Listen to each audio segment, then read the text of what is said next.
going to continue speaking about Yogamaya, and we're going to begin with Kirtan while we're waiting for all the great souls to join us.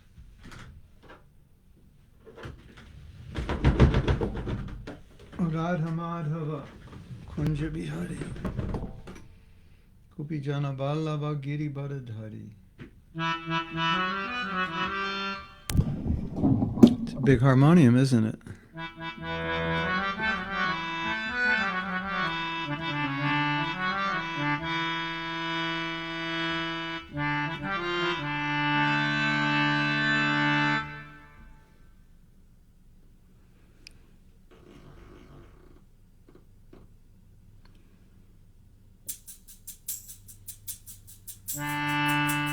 Radha Madhava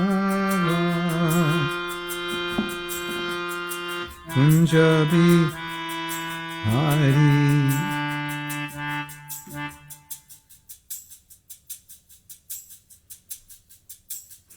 Radha Madhava Kunja Bihari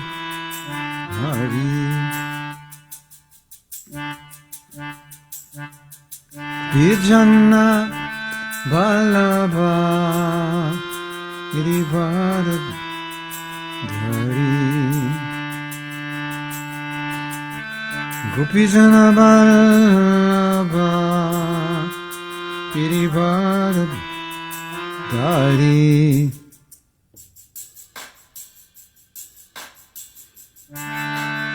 Sudhanandana Brajajana Ranjana Sudhanandana Brajajana Ranjana Sudhanandana Brajajana Ranjana Sudhanandana Brajajana Ranjana Jamuna Tira Vana Chari Jamuna Tira Vanachari Radha Madhavam Kunjavi Hari Radha Madhava Kunjavi Hari Gopijana Vallabha Girivardhari Gopijana Vallabha Girivardhari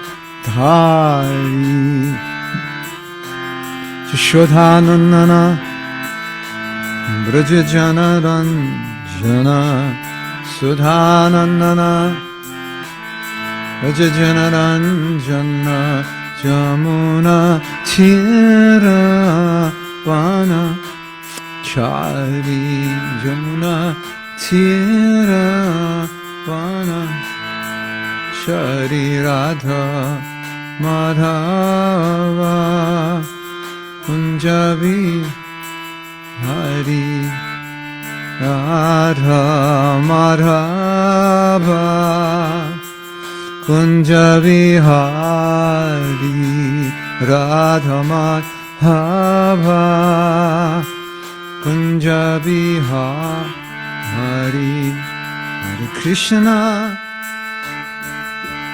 Krishna Krishna Hare Hare Hare Rama Rama Rama Hare Hare Hare Krishna Krishna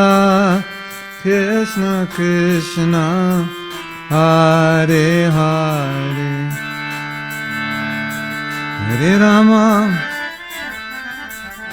Hare Rama Rama Rama Hare Hare Hare Krishna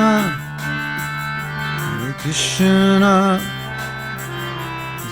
Krishna Hare Hare Hare Rama, Hare Rama, Rama Rama, Hare Hare. Jai Go Premanandi, Hare Hare Bo.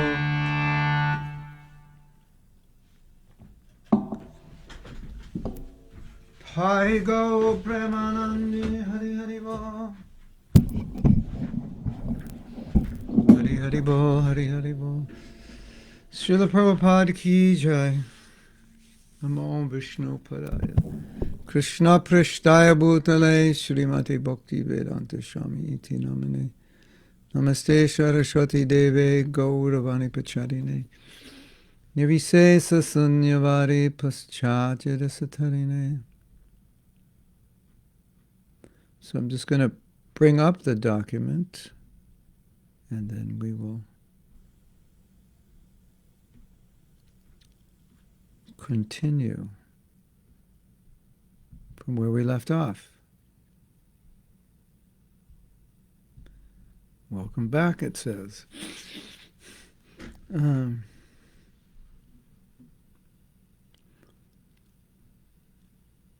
So, welcome to all of you.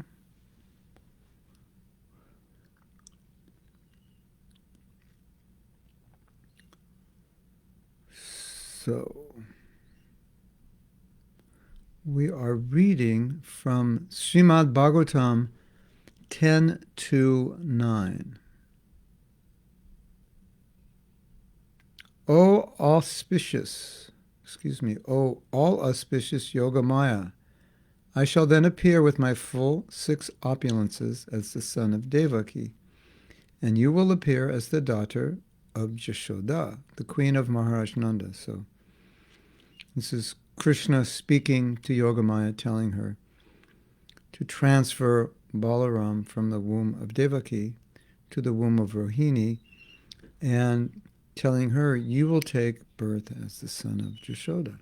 The daughter of Jashoda. Purport. The word Angsa Bhagena is important in this verse. In Bhagavad Gita, the Lord says, Atava Bahunaitena Kingyatena Tavarjuna Vishtabhyaham Idam Krishnam Ekapsena Stito Jagat. But what need is there, Arjuna, for all this detailed knowledge? With a single fragment of myself, I pervade and support this entire universe. It's interesting to read Bhagavad Gita and imagine how does Krishna speak? What does his voice sound like? What does the voice of God sound like? Then we imagine it sounds something dramatic. But what need is there, Arjuna, for all this detailed knowledge? With a single fragment of myself, I pervade and support this entire universe. Probably not like that. Plus, it's in Sanskrit. And I don't think Sanskrit is sung dramatically like that. Or it's not spoken. So. But however Krishna's voice sounds, it's amazing. That you can understand. Everything is situated as a part of the Supreme Lord's potency. In regard to Lord Krishna's appearance in the womb of Devaki, Brahma played a part also, because on the bank of the milk ocean, he requested the Supreme Personality of Godhead to appear. A part was also played by Baladev, the first expansion of Godhead. Similarly, Yogamaya, who appeared as the daughter of Mother Jashoda, also played a part. Thus, Jiva Tattva, Vishnu Tattva, and Shakti Tattva are all integrated with the Supreme Personality of Godhead. And when Krishna appears, he appears with all his integrated parts, as explained in the previous verses. Yoga Maya was requested to attract Sankarshan, Baladev, from the womb of Devaki to the womb of Rohini, and this was also a very heavy task for her. Yoga Maya naturally could not see how it was possible for her to attract Sankarshan. So, in other words, when she was given this instruction, she was thinking, okay, this is, interesting instruction. Take someone out of the womb Here's your service today, Prabhu. There's an embryo in this womb. We want you to take it out and put it in another room, another womb, another room, another womb also. Yeah. Okay, how do we do that? You figure it out. So Yogamaya was thinking like that. This is interesting. I'm not sure I know how to do this.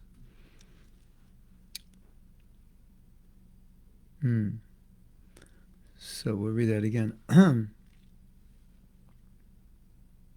Yogamaya was requested to attract Sankarshan Baladev from the womb of Devaki to the womb of Rohini.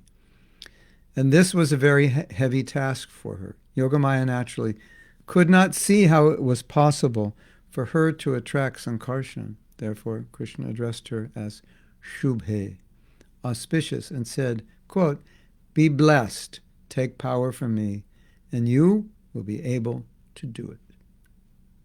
By the grace of the Supreme Personality of Godhead, anyone can do anything.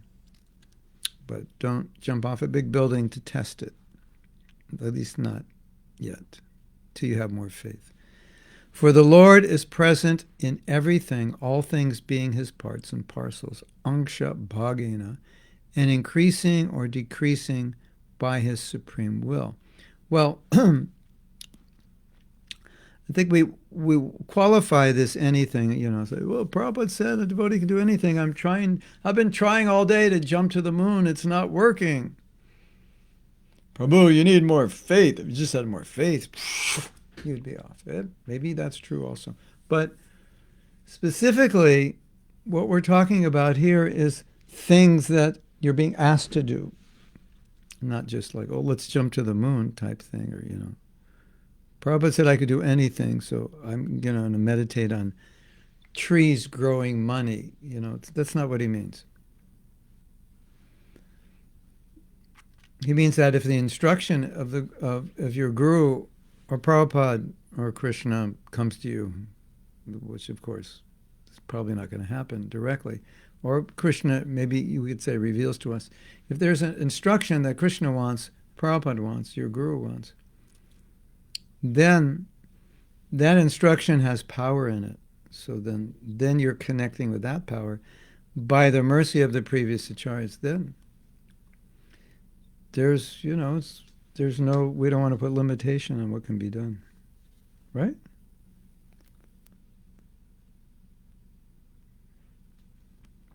So I think this is always important to remember, and we read this purport before. And I remember making this point, and I'm making it again because it's an important point. So there's something set in motion, you become part of that. It's like you get on the conveyor belt. And so you're now being empowered because of your willingness. So that's what Prabhupada is meaning here. Like, she's been given the order, so now that you have the order, that order in itself is the empowerment. So, the point of today's class is don't try to jump to the moon unless you're ordered. And then you might say, well, there's so many services we do, I'm not ordered. But within the larger framework of the desires of Srila Prabhupada, when his basic desires to help people become Krishna conscious, then there's so many things we may develop on our own. It's not I'm preaching in a certain way. You say, well, where did Prabhupada tell you to preach that way? Well, he told us to make people Krishna conscious. And so we use our intelligence. So still the empowerment is there. At least this helps us overcome fear that we may not succeed, but it's Prabhupada's desire that we succeed. And because of his desire, we connect with that desire, and that becomes our success. So many, many wonderful things can happen in spite of us. We often say, well, it happened in spite of me. That's true. That's how we see it. I didn't, don't get in the way. Sometimes we say that. Well, I'm not empowered. Well, don't worry. This is something Krishna wants. Just don't get in the way. Don't mess it up. Just go along with the program. At least do that much. So sometimes that's all that's required, is you just make a feeble attempt as best you can to execute an instruction, and just as long as you try to execute it and are willing to execute it, then it will be executed, not by you, but by higher authority or higher power. That's the idea. By the grace of the Supreme Personality of Godhead, anyone can do anything, for the Lord is present in everything, all things being his parts and parcels, anksha bhagena, and increasing or decreasing by his supreme will. Balaram was only 15 days older than Krishna. By the blessings of Krishna, Yogamaya became the daughter of Mother Jasoda. But by the supreme will, she was not able to enjoy the parental love of her father and mother. Krishna, however, although not actually born from the womb of Jasoda, well, that's not entirely true, enjoyed the for the sake of this discussion, it looks like he appeared from Devaki, so Prabhupada's going that way. But later he says, actually, simultaneously, he was born in both places. Although not actually born from the womb of Mother Jasoda, enjoyed the parental love of Mother Jasoda. Yashoda. Yashoda. And if you're from Bengal, it's Jashoda. And if your Sanskrit is proper, it's Yashoda.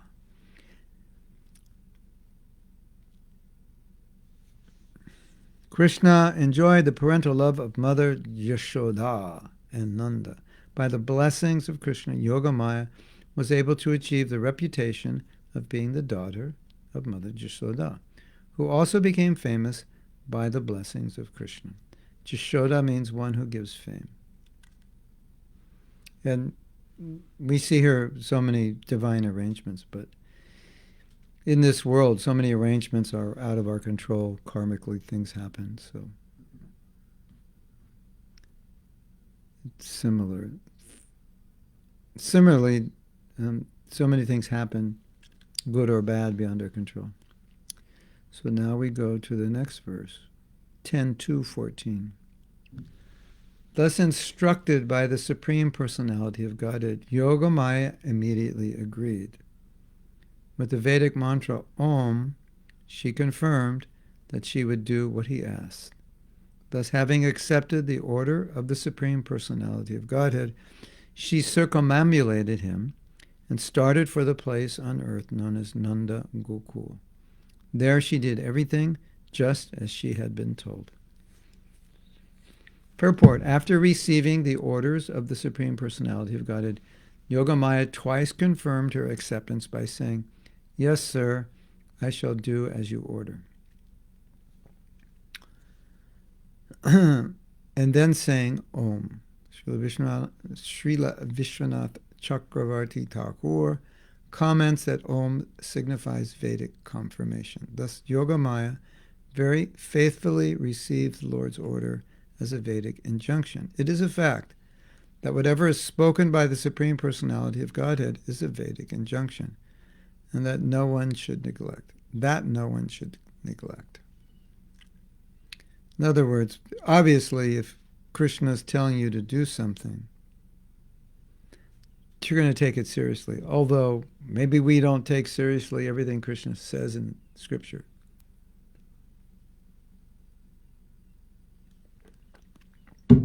But Prabhupada's making the point here, Krishna is speaking to her, so obviously whatever Krishna speaks is perfect and to be taken as Shastra, of course. So she said, okay, you've spoken it, I do it. Whatever is spoken by the Supreme Personality of Godhead is a Vedic injunction that no one should neglect. In Vedic injunctions, there are no mistakes, illusions, cheating, or imperfection. Unless one understands the authority of the Vedic version, there is no purpose in quoting Shastra. No one should violate the Vedic injunctions. Rather, one should strictly execute the orders given in the Vedas, as stated in the Gita, Tasmat Shastram Pramanam Te, Karya Vibhashtito, Gyatva Shastram Vidanoktam, Karma Kartam Iharasi, iharhasi. One should understand what is duty and what is not duty by the regulations of the scriptures. Knowing such rules and regulations, one should act so that one may be gradually elevated, which is basically another way of saying, don't act on your own. Don't act outside the injunction of Shastra unless you're self-realized, because you'll do the wrong thing. We're very good at doing the wrong thing. And when you have so much practice at doing the wrong thing, you want to follow authorities, which is true even materially. If you're not really accomplished at something, just follow the system that's taught to you. So, and it's interesting, Yoga Maya has so much power, but she is a devotee and submissive to Krishna.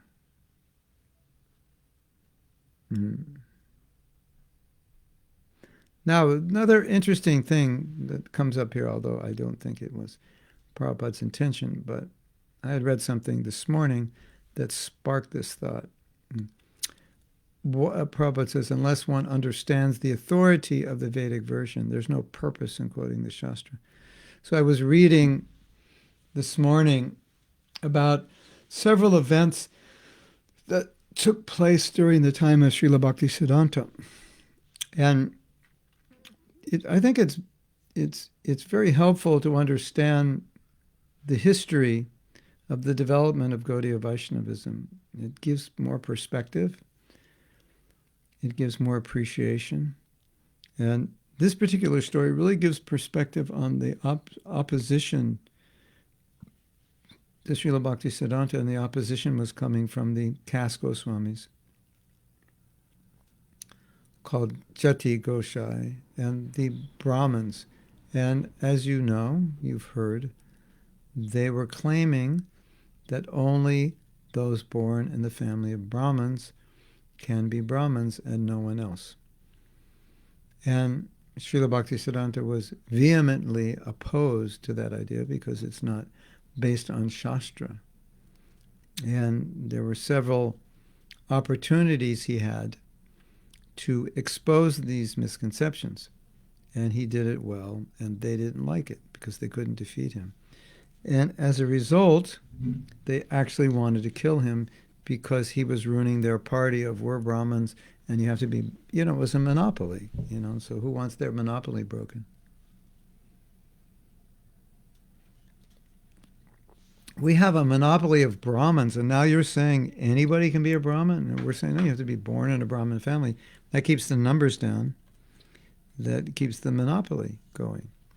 And he said, no, this is not right. He said there's no pure lineage because people don't follow Shastra perfectly. So the Garbhadam Samskar is not perfectly followed, so you're not having this pure lineage of Brahmins, being born Brahmins. I said it's Kali Yuga, it doesn't work.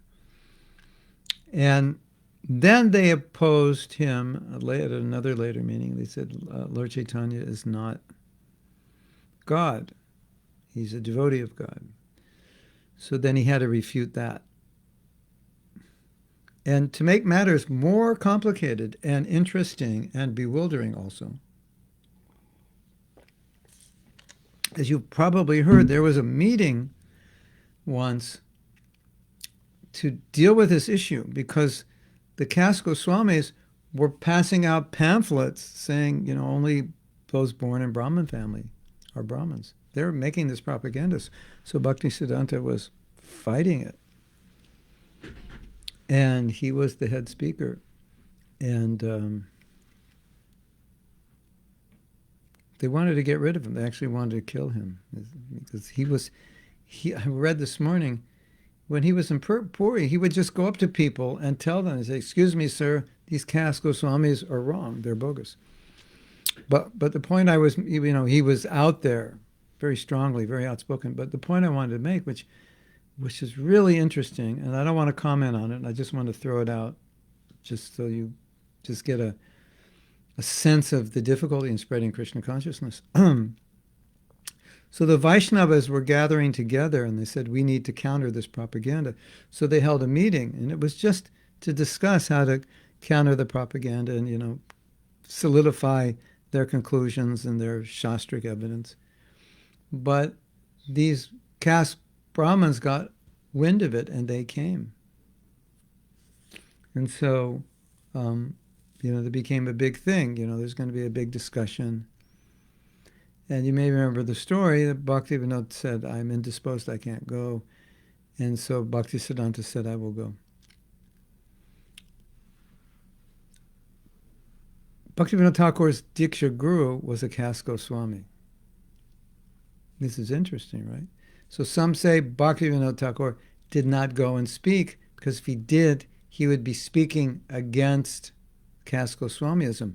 And his guru was there at that event, in the audience, representing the opposing side. Sometimes we talk about these difficult situations. You have your guru, but sometimes he says something you don't agree with. You agree with another guru. And so here we have an actual example that the person who initiated Bhaktivinoda Thakur is opposing what his son is going to be preaching, and his son is going to be preaching against what his guru stands for. Isn't that interesting? So, we may think ISKCON is awkward and, with multiple gurus and sometimes contradictory ideas.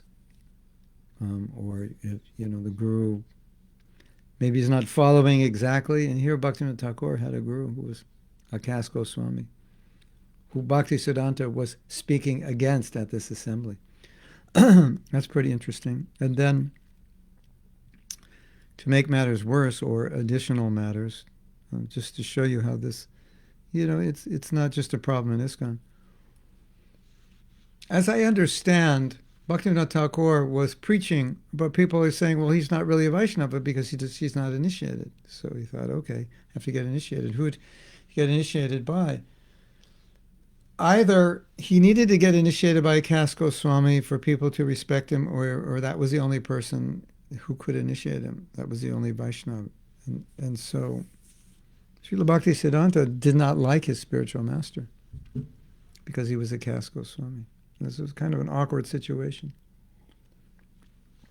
for Bhaktivinoda Thakur.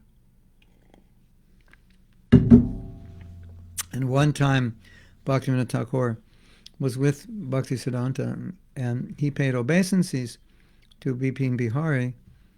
Bhaktivinoda Thakur paid obeisances, that's his guru. And Bipin Bihari put his feet on Bhaktivinoda Thakur's head, and Bhaktisiddhanta became so upset.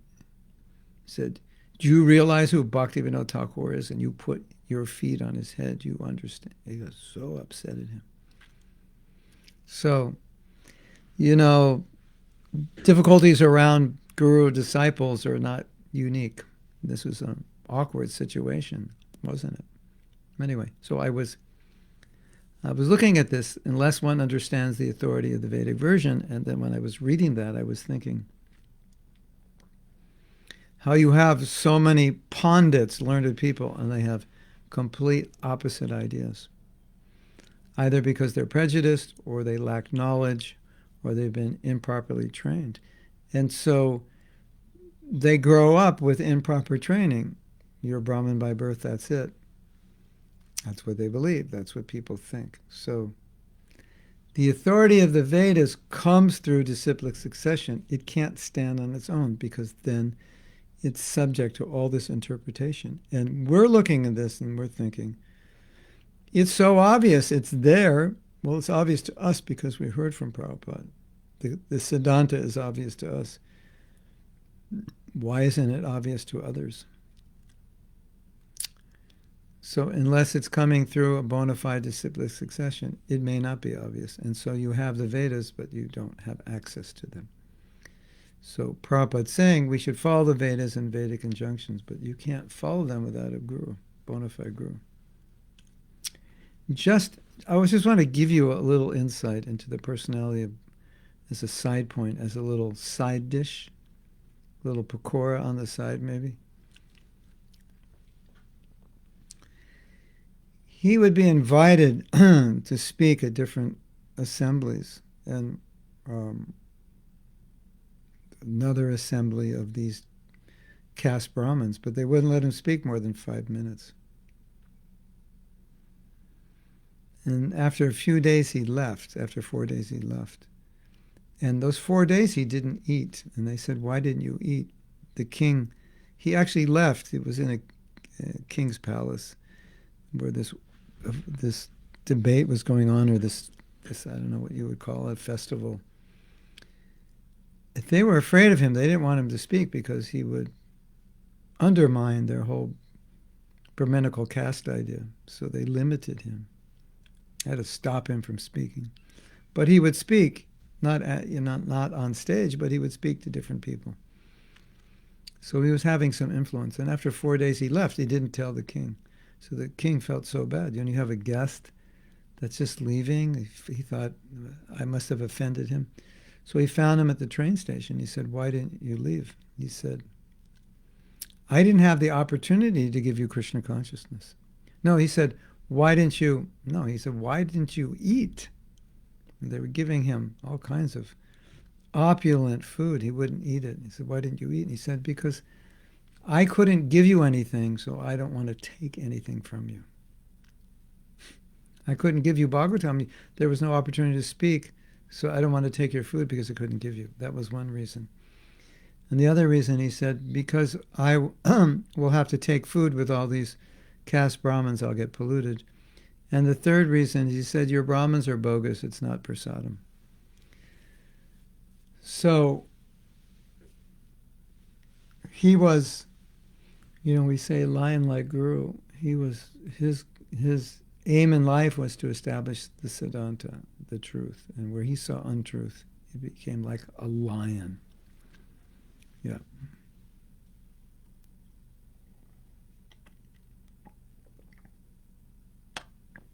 I want to tell you one other story, because I know some of you would like to get up earlier, or maybe like to eat less.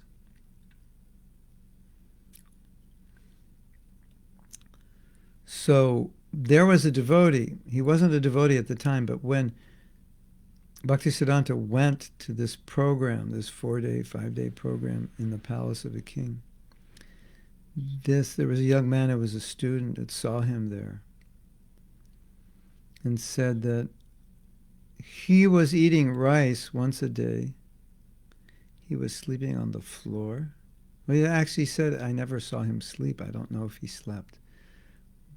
But there was no bed. So if he did sleep, it was on the floor. So I was reading that and I was thinking, we're very attached to eating. We're very attached to sleeping.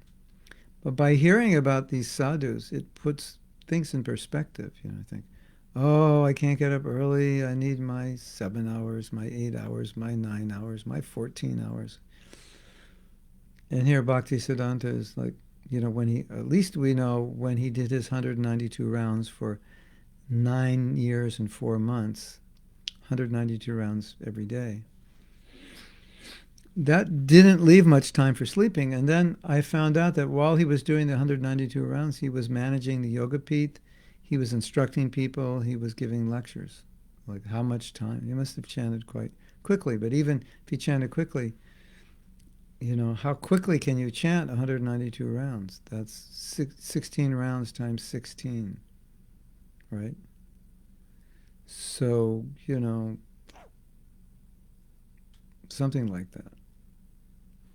So where did he find time to sleep? And those who tell the story said he slept on an earthen floor with no pillow, no blanket, no mat. And he was just chanting how. So, when we hear these things, I think it's an inspiration. I'm not getting enough sleep. I can't get up early. And he's like chanting, all day. And then, a few moments laid down on the ground.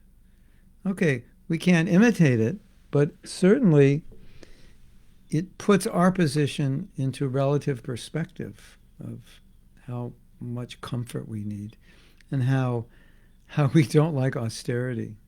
And so if we get a little taste for austerity, that will be good for us. If we get a little taste for sacrifice, doing what's helpful for our bhakti, in spite of having to give up some comforts, that's good for us. And so he sets that example. Can't imitate it, of course, but we can take some inspiration from it. Okay, so now I'm going to go back and see. I haven't, the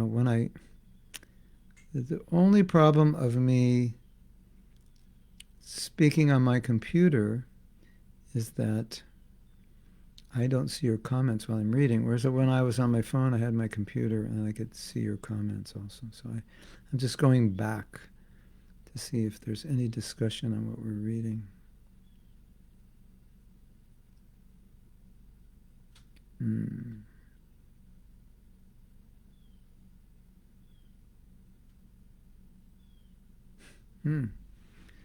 Kundamanava got his answer.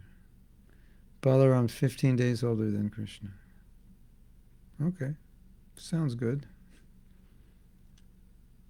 Yeah, he appeared first and he cleaned out the room. 16 times 12, okay. 12 times 16. If each set of 16 takes 2 hours, 190 rounds is 24 hours.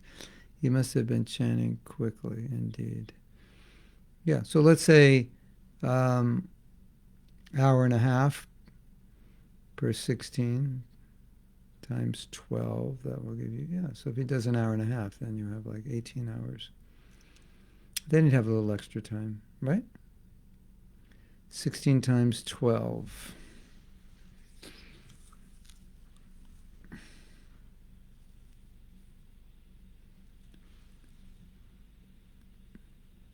So hour and a half, then anyway, he's chanting 192 rounds and he's doing all this other seva. That's amazing. And so, then you think, well, there's a book out all about sleep and how you have to sleep 8 hours, and if you don't sleep 8 hours, your whole body will fall apart. And how was he doing this? There's another dimension to life, the mental dimension, which is very much overlooked by modern medical science. Not overlooked completely, but overlooked a lot. It's not part of the education, as far as I am, medical education of the mind-body relationship. But you see in the lives of great acharyas, because of their absorption in Krishna consciousness, they're getting energy from a different plane, and it's not coming from the food they're eating, and it's not coming from their sleep. It's interesting, isn't it? And we all know when we're inspired, we can sleep less. So sleep it's not entirely a physical function because the mind and body are connected. So health is not entirely a physical function. Most diseases are generated by the mind, basically from anxiety. So,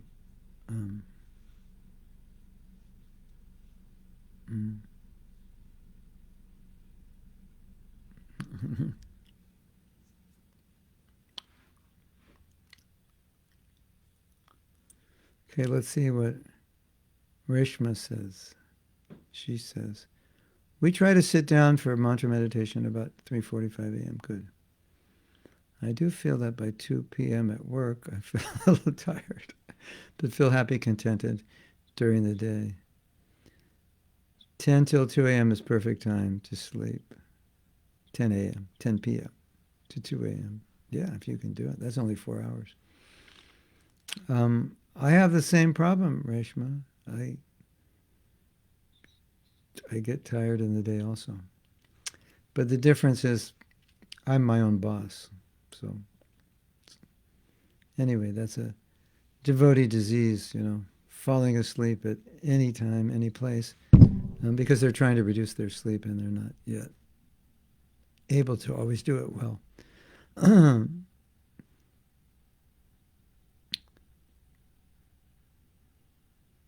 So Mukundamala says, it could be possible. I hear Haridas Thakur chant 3 ways, silently, murmuring, and loudly. Yeah, those are the 3 ways of chanting. Although Prabhupada said silently is for more advanced devotees. But he wanted other living entities to hear, so he did 64 rounds loudly so they could hear.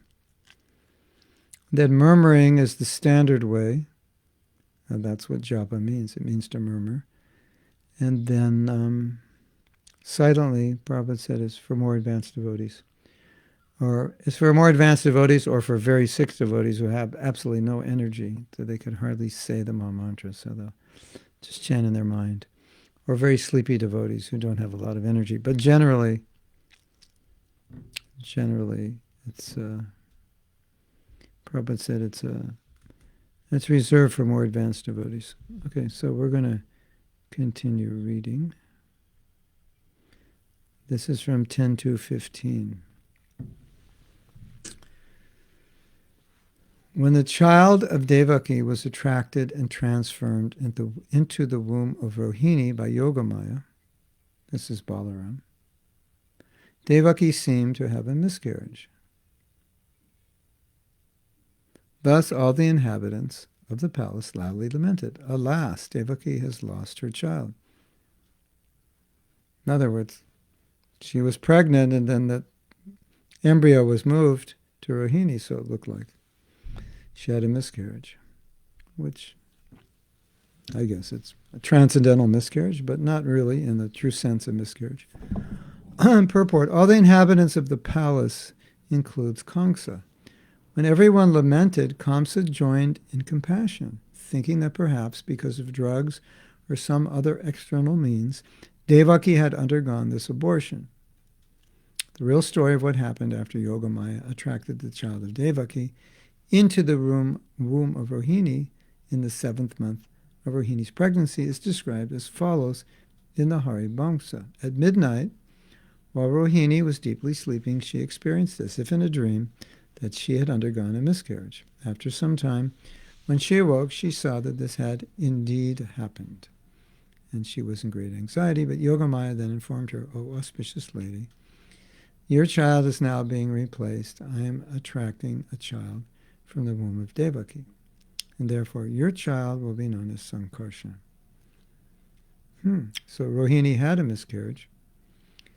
I wasn't familiar with that, in order to make room for Balaram. So we continue reading. This is from the 3rd chapter, 48 and 49, from 10th canto.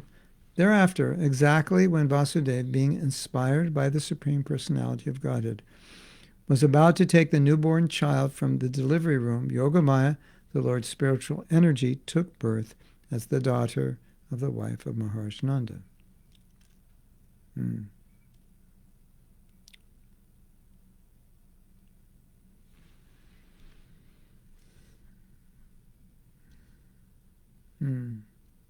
So Yogamaya takes birth from Jasoda. Purport. Srila Vishwanath Chakravarti Thakur discusses that Krishna appeared simultaneously as the son of Devaki and as the son of Jasoda. So that's what I was referring to before. Along with the spiritual energy Yogamaya. As the son of Devaki, he first appeared as Vishnu. And because Vasudeva was not in the position of pure affection for Krishna, Vasudeva worshipped his son as Lord Vishnu. Jasoda, however, pleased her son Krishna without understanding his godhood. This is the difference between Krishna as the son of Jasoda and as the son of Devaki. This is explained by Vishwanath Chakravarti Thakur on the authority of Haribamsa. So this is just a side point of the different levels of love. And so Vasudeva and Devaki understood Krishna as Vishnu. He appeared as Vishnu. And then they said, "It's better you don't appear this way, and we want to keep you incognito. So just assume the form of a baby, because you'll be quite a target." Of course, target for Kamsa. And they were thinking Kamsa could actually kill Vishnu. That's interesting. But don't look like this. You stand out in the crowd. So just be a normal baby. And maybe Kamsa won't really worry about you. But with Jasoda, it was different. She never understood Krishna's position. And Jasoda's love is considered much higher because of that.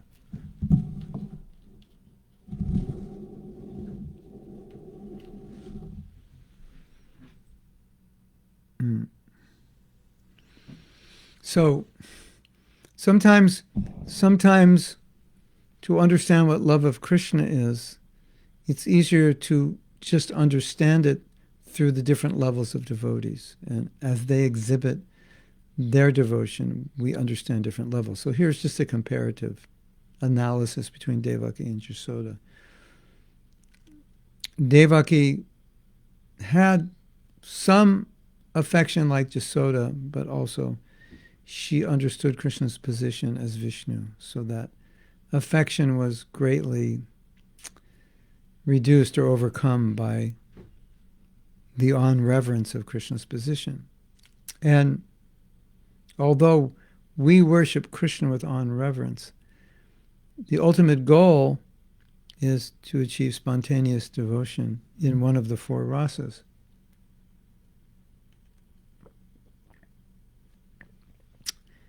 And then that worship and on-reverence will be overcome by affection. And that's what Krishna likes much more. That, I mean, look at your own life. Imagine you come home today and everyone in your family is fanning you and paying obeisance and saying, "Oh, my Lord, you are the greatest, you are the most opulent." You would say, "What are you doing? Don't do that. Just give me a hug." So, as we often say, if it's true for us, where did we get that? Nature. Well, it must be true for Krishna because we have it. Either in a pure or impure way, we have Krishna's nature. So just as we may like to be worshipped, but not by our friends, not by our mother and father and husband and wife, Krishna's the same.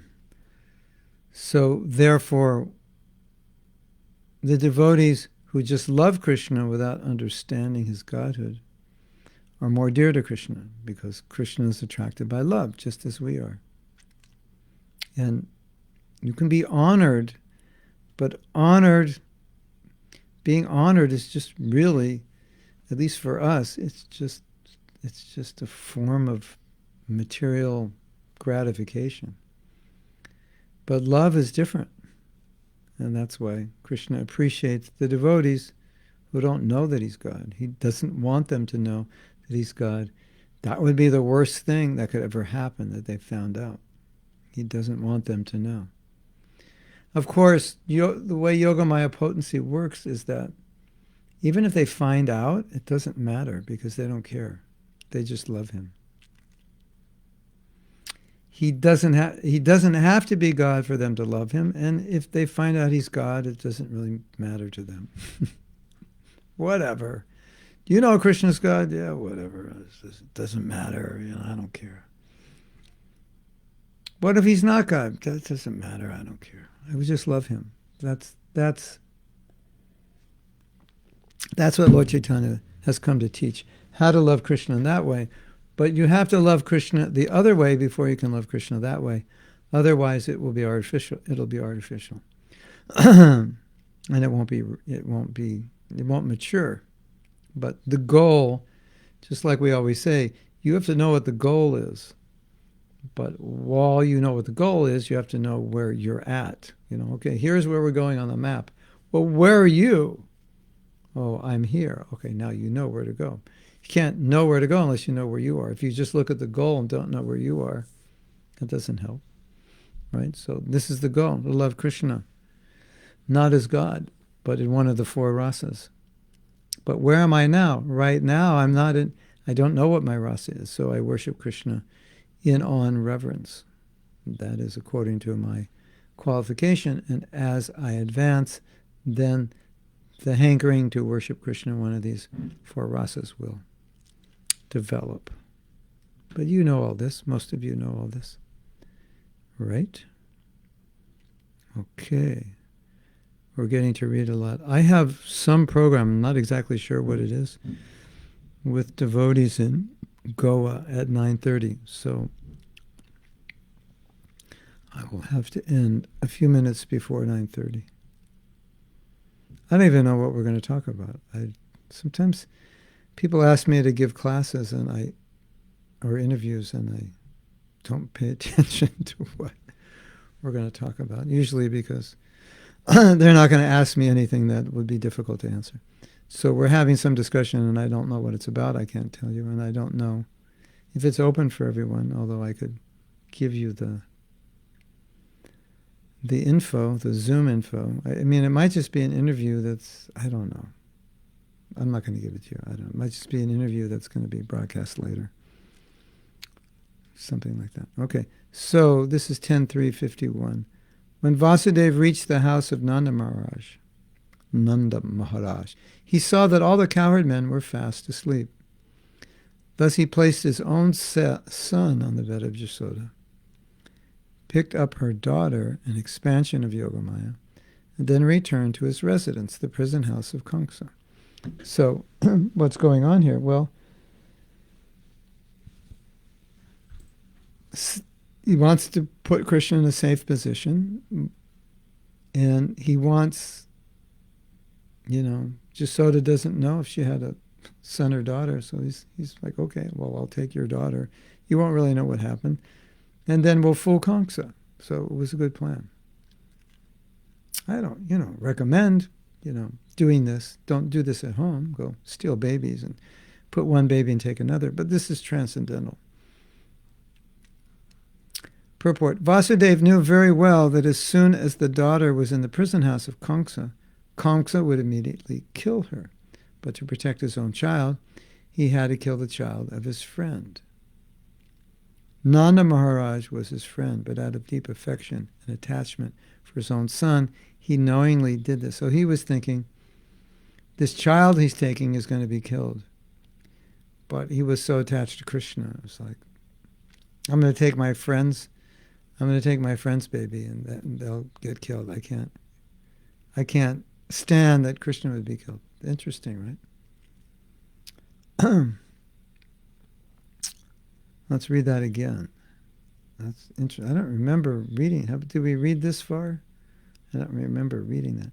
Vasudeva knew very well that as soon as the daughter was in the prison house of Kamsa, Kamsa would immediately kill her, because it's the eighth child, and the prediction was the eighth child is going to kill you. But to protect his own child, he had to kill the child of his friend. Not he had to kill, but, indirectly he had to kill. Nanda Maharaj was his friend, but out of deep affection and attachment for his own son, he knowingly did this. Srila Vishwanath Chakravarti Thakur says that one cannot be blamed for protecting one's own child at the sacrifice of another's. Furthermore, Vasudeva cannot be accused of callousness, since his actions were impelled by the force of Yogamaya. So that's, you may be looking at this thing and thinking, hey, you can't do that, that's not right. And, every parent will protect their child first. But obviously, what's happening is this is under the influence of being arranged by Yogamaya. So this is Krishna's desire. So Vasudeva can't be faulted because ultimately he's doing exactly what Krishna wanted. And it all works out, of course. She's not killed. So now we're going to read. This is not sequential. It's just verses and purports relating to Yogamaya. I don't have a reference for the next where it's from, but we'll read it. It's maybe the next verse. Sukadeva Goswami continued, "My dear King Parikshit, the doors inside and outside the house closed as before." In other words, he went out, all the doors, by the influence of Yogamaya, all the doors opened. All the guards were asleep. The jail cell opened. It was like unbelievable. It's amazing. Everything opened up. Yeah, it was truly unbelievable. But that was the power of Yogamaya, because this was supposed to happen. So all of a sudden, all the guards fast asleep. You couldn't wake them up. All of a sudden, the prison doors open. Sounds like a fairy tale, right? Yogamaya's potency. So now, Vasudeva goes, he brings the child, takes Subhadra, comes back, locks himself in prison, puts the chain back on like he never left. The doors close, the guards wake up, everything's fine, nothing happened. That's why people read this and they think, oh, this is all mythology. This sounds like, yeah, the doors opened. That's like, it's like a fairy tale. Anyway, Krishna's beyond fairy tales. He can have much more exciting fairy tales. Purport.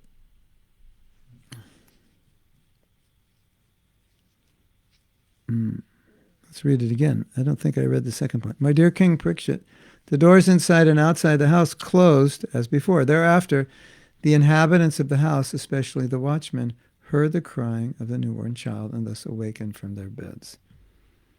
Srila Vishwanath Chakravarti Thakur has remarked that the watchmen were just like dogs. At night, the dogs in the street act like watchmen. If one dog barks, many other dogs immediately follow it by barking, although the other dogs don't know what they're barking about, right? Isn't that funny? I don't know if you've ever seen a riot before, but riots are like that. Somebody gets angry and everybody gets angry, and it's like an hour later, hey, what are we angry about? I don't know, something, the society's, it's just messed up, we're just angry. We're angry. What are you angry about? I don't know, we're just angry. We don't like. So it's like that with dogs. This, social psychology, mass consciousness sometimes. One person thinks one way, then 10 people, then 100, and all of a sudden people are all thinking and don't even know why they're thinking like that. Or they're thinking like that because someone else is thinking like that, so it seems like that's the right way to think. You know that story Prabhupada tells? What was his name? Sarpal Singh, I think his name was. It's such a funny story. Indian tradition is if your relative or a great person dies, the men would shave their head. That was a sign of mourning or respect. I don't know why. So, this person named, this entity named Sarpal Singh had died. And so, it was the news was going from person to person, so people are like shaving their head. Oh no, Sarpal Singh died. Shave my head. The next one. Sarpal, so everybody's seeing everybody else's mourning and shaving their head. And finally comes to the king, Sarpal Singh has died. The king said, who's Sarpal Singh? He asked his minister. The minister found out that was the name of a horse. A man's horse, Sarpal Singh. So it was just to show, this like, what's the word I'm looking for? This mass hysteria, mass ignorance. There's probably a word that I can't think of now, but you understand. People are doing it without thinking. So one dog barks, many dogs immediately follow it by barking. Although the street dogs are not appointed by anyone to act as watchmen, they think they are responsible for protecting the neighborhood. And as soon as someone unknown enters it, they all begin to bark. Both Yogamaya and Mahamaya act in all material activities. Prakrite kriyamanani gunai karmani sarvasya. But although the energy of the Supreme Personality of Godhead acts under the Supreme Lord's direction, maya dakshena prakrite suyasesa chara charam. Bhagavad Gita 9:10. Dog-like watchmen, such as politicians and diplomats, think they are protecting their neighborhoods from the dangers of the outside world. These are the actions of Maya. But one who surrenders to Krishna is relieved of the protection afforded by the dogs and dog-like guardians of this material world. And Prabhupada's point is, who can you protect? Unless you're God, ultimately, who can you protect? So unless you give people the shelter of God, you can't really protect them. And so politicians who are not trying to establish rule based on Shastra and helping people become God conscious, they can't really do much. Yeah, something.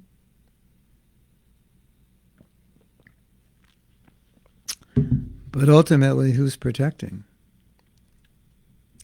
Yeah, I mean, it's the duty of politicians to protect their citizens, but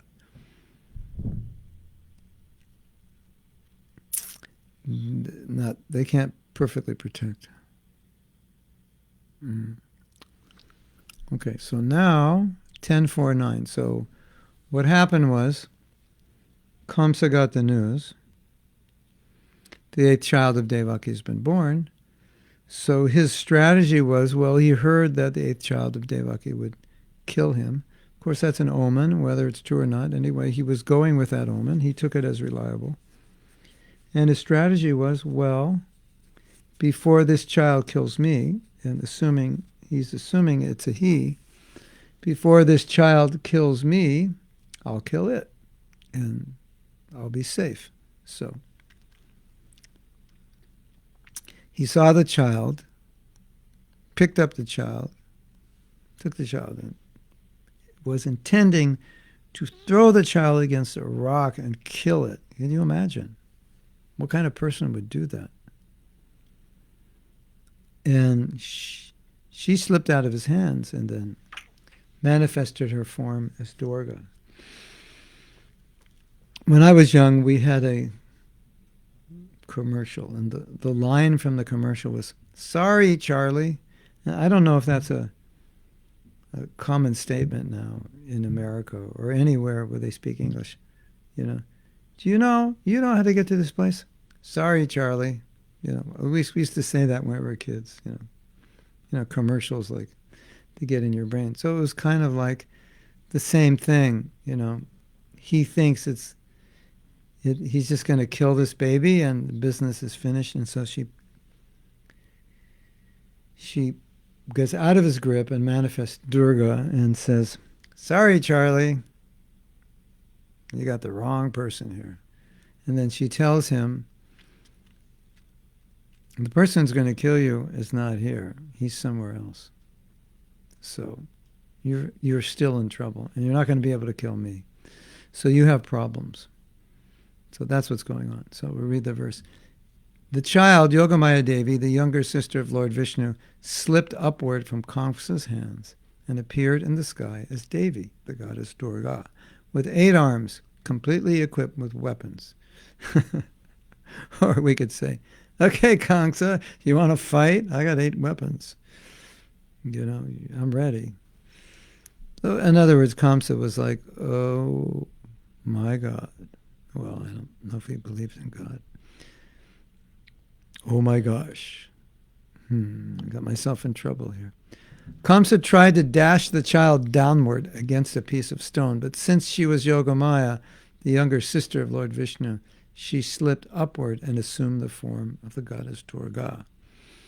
The word Anuja, meaning the younger sister, is significant. When Vishnu or Krishna took birth from Devaki, he must have simultaneously taken birth from Jashoda also. Otherwise, how could Yogamaya have been Anuja, the younger sister? So he was already there. She came after. So Prabhupada's saying, well, Krishna must have been in the womb from the beginning of Jashoda's pregnancy, because she's Anuja, Subhadra's Anuja. She came after. So, anyway. Krishna was already there, then she was there. So, the way the Acharyas explained was that when Vasudeva put down Krishna, he actually just merged to the Krishna that Jasoda gave birth to, that was already there. So he took birth first, and then her. Anyway, we're getting some details. Oh, that's all I have. Party's over. Okay. I thought I had more. Oh, that's crazy. I was getting notes from the Chaitanya Charitamrita. I wonder if that document got lost somehow or other. I was studying So it's only the 10th. Anyway, so I thought we had much more. I didn't prepare this morning. I was reading about Bhaktisiddhanta. So now, if you have questions or comments, please ask, because we have time to answer them. Okay. Let's see. I'm going to go back.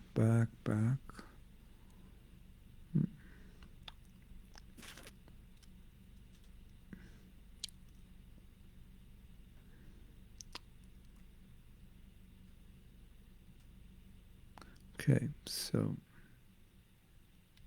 Christe says, when I don't sleep enough, I cannot absorb what I am studying and forget what I'm reading. Yeah, it's actually described that intelligence doesn't function unless you get enough rest. So then what's better, sleep less and have less focus, or sleep just enough to get better study results? Yeah, you have to sleep enough. You can't. It's the point. I at least I can tell you how I see it. When I hear these stories of Bhaktisiddhanta, it's just like, okay, let's figure this out. How did he do this? Like, what's the science here? Oh, it's easy, Prabhu. You just have prema, and then, you don't have to sleep. Oh, okay. But I don't have prema. All right, well, the closer you get to prema, maybe you won't need as much sleep. You'll be so inspired. So at least we understand theoretically that it's possible someone could live on so little sleep if they're very spiritually advanced. So that's one point. And of course, what you say is true. I often don't sleep that much at night, as much as I actually need. And I study in the morning. And the other morning, I read a paragraph 3 times, and I couldn't tell you what it said because I was so tired. And that's when you read a paragraph 3 times and you still don't know what it means, that's a sign you need a nap. Definitely. In case you don't know if you're tired or not. Well, after you read it over and over, and you couldn't, what did you just read, Prabhu? I don't know. I have no idea. Yeah. So it's true. We have to be awake. We can't artificially give up sleep. But we can take inspiration. I think it's maybe we want to get up a little earlier and it's difficult. And when we read about Srila Bhaktisiddhanta sleeping on the floor for a few hours, and we think, well, maybe it's possible, because I'm not trying to sleep an hour and a half on the floor every night. I'm just trying to get up like 10 minutes earlier. Maybe I could do that. So you take it like that. It just gives you some inspiration. And then, obviously, if you don't sleep enough, there could be problems, especially when you're driving. You have to be careful.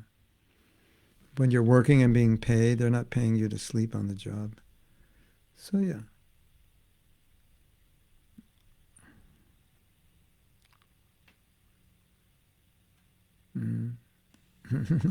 One devotee told me, Mukunda Madhava, your name is not like the name Krishna Govinda, because your name is Vaikuntha, not Goloka. Could you please tell me something about it? Yeah. The Mukunda Madhava. See, the thing is that a devotee sees Krishna according to his relationship with Krishna. So even if you had the name of a deity in Vaikuntha, but if you're a Krishna Bhakta in the mood of residence of Braj, you will think of Krishna in that form. So that's one point. And, like some people say, Shalagram Shila is Vishnu. But for a devotee, it's not like that, because he sees Shalagram Shila differently. And another point is, at the time of initiation, you part of the process, Pancha Samskaras, to get a spiritual name. So we see that Prabhupada gave people names like Vaikuntha Nanda, Brahmananda. Like, what kind of name is that? The bliss of Brahman. Did Prabhupada curse me? Well, Krishna is Supreme Brahman. Who is Krishna? He's Shyamasundar. So for me, Brahmananda means Shyamasundar. You see? So like that. So you have to change your name. But for a devotee, he'll see everything in relation to the Braj Krishna, because that's who he worships. Indraduma Swami says, our only rasa now is servant of the spiritual master. Pretty much, yeah. And of course, that will always be our rasa, no matter what our other rasa is. Question number 1. Wow, I have a series here. Okay. From Manish. What does Manish mean? Human-like? He's kind of he's very Manishous. He's very human-like. Manishous. Yeah, something like that. Is that what it means, Manish? Human? Humanish? Or the controller? Is it the controller of men, Manish? Maybe it's what it is, right? Manu and Ishvar. Maybe it means controller of men. Okay. Serving in a community and trying to achieve a goal. Sometimes you do not see eye to eye with everyone involved in the project. How can one remain focused on the goal? Serving Krishna selflessly and maintain Vaishnava etiquette. Well, if you're going to work in a community with other people, then the buzzword is going to be compromise. Then, sometimes it's difficult, but we have to go along with the decisions of the group, even if we disagree. That's what it means to work together. And sometimes my experience with groups is, because groups are diverse personalities, sometimes it's hard for one vision to come through that group exactly as the way you conceptualize it, because there's so many other perspectives, and so it gets a little warped, jaded, compromised, massaged or something into something that's not exactly what you agree with, but because you're part of the group, your service is to go along with it. You make your contribution and then just say, well, maybe this is the way Krishna wants it. And then you might say, no, but I know it's not the way he wants it. Well, maybe he wants it this way because it's not right, and by doing it, everyone will see it's not right, and that may be the only way that everyone's going to see what is right. I mean, you don't know. But that's kind of, the basic ABCs of working in a community is there'll have to be some give and take. As far as maintaining etiquette, I think you mean not offending devotees who disagree with you. And basic idea is we shouldn't offend devotees for any reason, even if it's a valid reason. So if you just scratch offending devotees off your list, like for whatever the reason is, that's a good place to start, isn't it? Oh, Prabhu, but this is I have a really good reason to offend him. Yeah, but that doesn't matter. We don't offend devotees. So, as far as Vaishnava etiquette, it's like, look at Vaishnava etiquette like virtue. Like, we should be kind, we should be humble, we should be compassionate. We need to develop these qualities. They enhance our bhakti. They're byproducts of bhakti, but until we develop them, they enhance our bhakti by practicing them. So look at Vaishnava etiquette as, something may be wrong, but it doesn't justify that I transgress Vaishnava etiquette, right? And so, I was talking last night about excuses, and sometimes we make excuses and we don't even know we're making them. We're rationalizing misbehavior and we don't even know we're doing that. So, it would be foolish to rationalize acting against Vaishnava etiquette, wouldn't it? Well, but in this situation, no, it doesn't work like that. When am I justified to not do what Krishna wants me? Never. Unless he tells me, do it differently. Or my spiritual master tells me to do it differently. Otherwise, we're not authorized to transgress Vaishnava behavior, no matter what happens. So that's a way of looking at it. And we have More questions. How should one remain humble but not be a doormat? Just a yes man, or is that okay? You made the point that sometimes agreeing to follow instructions even if you do not agree. Interestingly, statement about His Holiness Siddhanta Saraswati Thakur. How can we be bold and serve? All right. That's a lot of questions. Okay, hold on. How can we remain humble but not as a doormat? Oh, I just want to be a doormat of my Guru Maharaj. Guru Maharaj, walk on me. Give me the dust of your lotus feet. No. You know, I guess doormat has a negative connotation, but to be the doormat of a Vaishnava is kind of a positive thing. Bhaktisiddhanta said, our aspiration is to become particle of dust at the feet of Rupa Goswami. Lord Brahma wanted to be a blade of grass, so the gopis would walk on him. So, I understand what you're meaning. I'm just saying there is a place in Vaishnavism for doormats. I think what you're referring to is that you don't want to be humble in a way that is detrimental to your bhakti. In other words, you're being, taken advantage of, let's say? Or in some way your bhakti is being damaged or minimized by you being humble and just saying yes to everything. You're staying out every night till midnight washing pots. You're not getting enough sleep. You're getting sick. You're the only one in the temple who's willing to do anything and everything. So you're the one who always has to do anything and everything. And now you have no time to read because you're so busy. Yeah, in that situation, you have to have some boundaries where you take care of yourself. So I wouldn't say it's not being humble.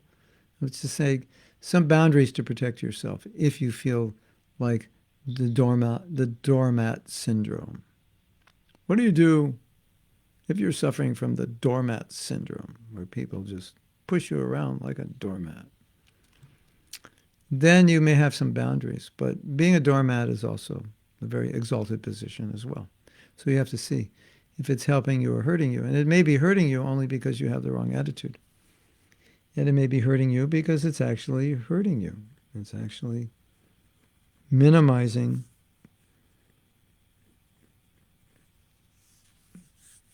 your ability to do bhakti properly. So I think that's what you meant. You are just a yes man. Yes, you're right, I am. Being a yes man, if you get if you're getting perfect instruction, why wouldn't you want to be a yes man? Okay, if you're being taken advantage of and exploited, then you have to protect yourself. I think if that's what you're saying, if I'm just humble and yes, I'll get exploited, hopefully you wouldn't get exploited in our movement, but let's say you were just, like I said, nobody's willing to work as hard as you, and you're getting all the service and it's overwhelming. Yeah, then you need maybe to say no sometimes. Saying no to one thing is saying yes to another. So by saying no to this, maybe I'm saying yes to study Bhagavatam. So yeah, there's some balance there.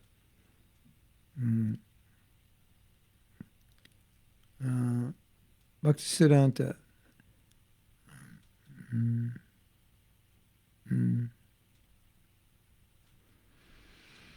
Sometimes you follow instructions you don't agree with just to maintain the peace, rather than, create havoc in the universe. Rather create havoc in your community. Oh, it's 9:22. I'm going to have to go in 3 minutes. How can we be bold and serve? How could you not be bold? You think bold means not being humble? Humble is an attitude. Bold is an action. So you can be bold and proud, you can be bold and humble. So just, whenever we say, how can I do this and be humble, always understand humility is an attitude. So you can do so many things. I hope that makes sense. Should we be worried about how we may offend people in our act of duty or service?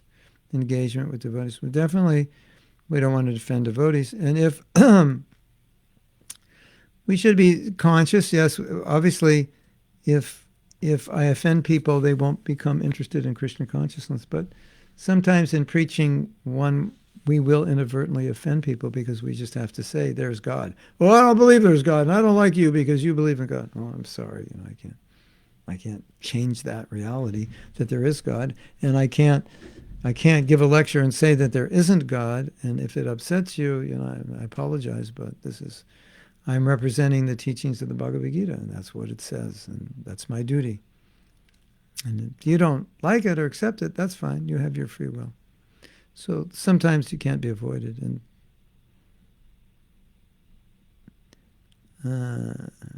can you help with any practical tips you can give to sense check both moods? I'm not sure what you mean. But maybe I answered that question already.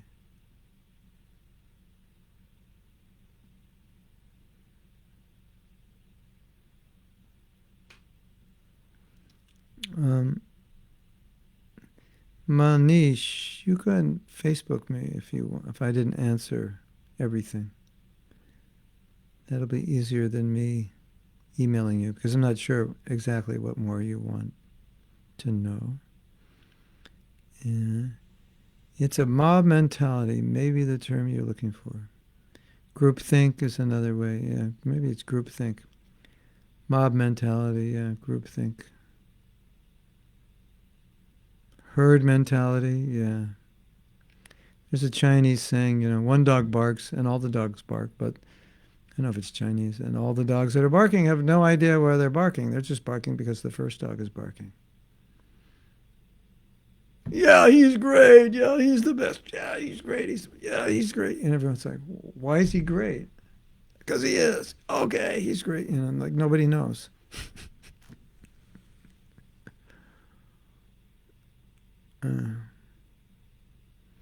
We have a new document with quotes from Shikshamrita. So send it back to me. Maybe I lost it. Send me the doc you have. It goes further than if it goes further than what I read today, this is all I have.